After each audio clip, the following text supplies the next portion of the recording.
नमस्कार। आप सुन रहे हैं द बॉलीवुड रेडियो और मैं हूं आपके साथ आकाश। दोस्तों, आज के इस पॉडकास्ट में किस्सा है राजेश खन्ना का। राजेश खन्ना की सुपर डुपर हिट फिल्म आनंद का और आनंद के बनने की कहानी। और अगर राज कपूर साहब न होते तो शायद ये फिल्म बनती ही नहीं। 12 मार्च 1971 को ऋषिकेश मुखर्जी की आनंद पर्दे पर आई। तो इसमें ना तो मारधाड़ का कोई शोर था, ना ही कोई भव्य सेट था। ये तो बस एक मरते हुए इंसान की एक सीधी सादी सी कहानी थी, जिसे ऋषिकेश मुखर्जी ने बड़ी खूबसूरती से पर्दे पर उतारा था। लेकिन आज 5 दशक के बाद भी आनंद हिंदी सिनेमा का वो चमकता हुआ सूरज है जिसकी गर्मी को हर पीढ़ी ने महसूस किया। ये फिल्म सिर्फ मौत की बात नहीं करती, बल्कि उस इंसानियत और जिंदा दिली का जश्न मनाती है जो हमें टूटने के बाद फिर से जुड़ना सिखाती है। आनंद के केंद्र में एक अजीब सी कशमकश है। एक ऐसी फिल्म जो मौत की दहलीज पर खड़ी है, लेकिन जिसमें हंसी के फव्वारे फूटते हैं। ऋषिकेश मुखर्जी ने इस कहानी को अपनी निजी भावनाओं से सींचा था। कहा जाता है कि इस फिल्म का बीज राज कपूर के साथ उनकी गहरी दोस्ती से उपजा था। जब राज कपूर की सेहत बहुत बिगड़ी एक बार, तो ऋषिदा को अपने उस चुलबुले दोस्त के बिना दुनिया अधूरी लगने लगी। उसी बेचैनी ने आनंद सहगल यानी राजेश खन्ना के उस किरदार को जन्म दिया।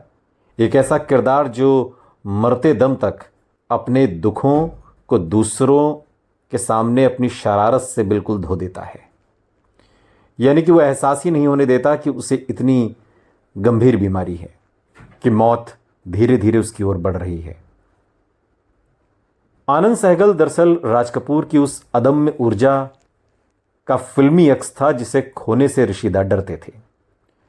कहानी किसी कविता की तरह सरल है।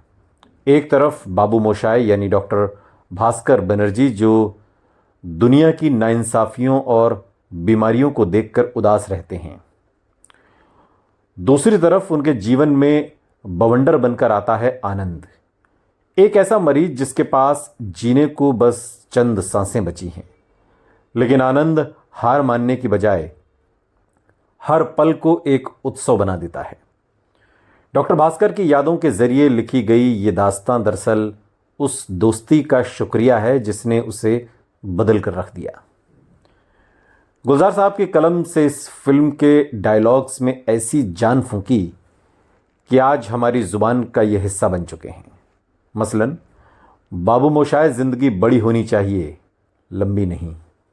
ये महज एक डायलॉग नहीं बल्कि जीने का वो फलसफा है जिसने करोड़ों लोगों को गम के अंधेरों से निकाला।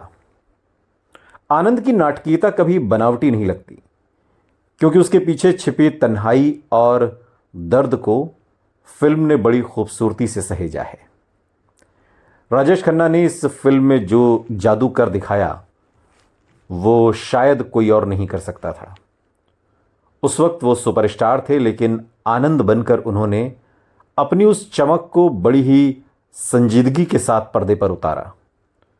उनकी आंखों में एक तरफ शरारत चमकती थी तो दूसरी तरफ मौत का सन्नाटा भी झलक जाता था। वहीं दूसरी ओर अमिताभ बच्चन की खामोशी और उनकी गंभीर शख्सियत ने आनंद के किरदार को और भी ऊंचा कर दिया। फिल्म के क्लाइमैक्स में जब आनंद की रिकॉर्ड की गई आवाज़ गूंजती है और डॉक्टर भास्कर का धैर्य टूटता है, तो दर्शकों का कलेजा मुंह को आ जाता है। वो सीन आज भी रोंगटे खड़े कर देता है। अगर आपने ये फिल्म देखी हो तो आप मेरी बात से खुद को कनेक्ट कर सकते हैं। सलील चौधरी का संगीत और मुकेश और मन्ना डे की आवाज़ ने इस फिल्म को अमर कर दिया। कहीं दूर जब दिन ढल जाए और जिंदगी कैसी है पहेली हाय, ये गाने आज भी अकेलेपन के साथी की तरह लगते हैं। अगर आप कभी इन्हें सुने तो यूँ लगता है कि जैसे ये ज़िंदगी का कोई फ़लसफ़ा है जिसे हम गीत के ज़रिए सुन रहे हैं।